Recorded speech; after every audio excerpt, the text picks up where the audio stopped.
J'ai 32 ans, et dans 14 jours, je suis censé dire oui à la femme dont je pensais être fou amoureux. Tout était prêt. Le traiteur, la salle, les invités, les billets pour notre lune de miel. Et puis, j'ai reçu un message de son ex. Il m'a écrit un truc du genre: Tu mérites de savoir. Elle t'a utilisé pour me rendre jaloux. Elle était encore avec moi quand elle t'a rencontré. Au début, j'ai ri, vraiment. J'ai cru à une tentative pathétique d'un ex aigri.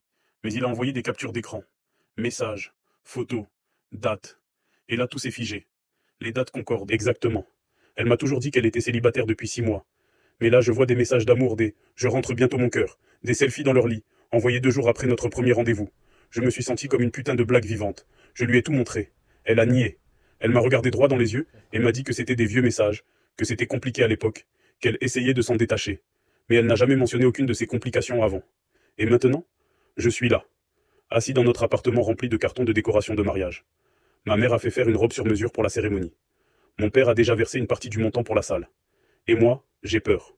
Peur de me faire avoir. Peur de tout annuler pour rien. Peur qu'elle dise la vérité. Ou qu'elle mente encore.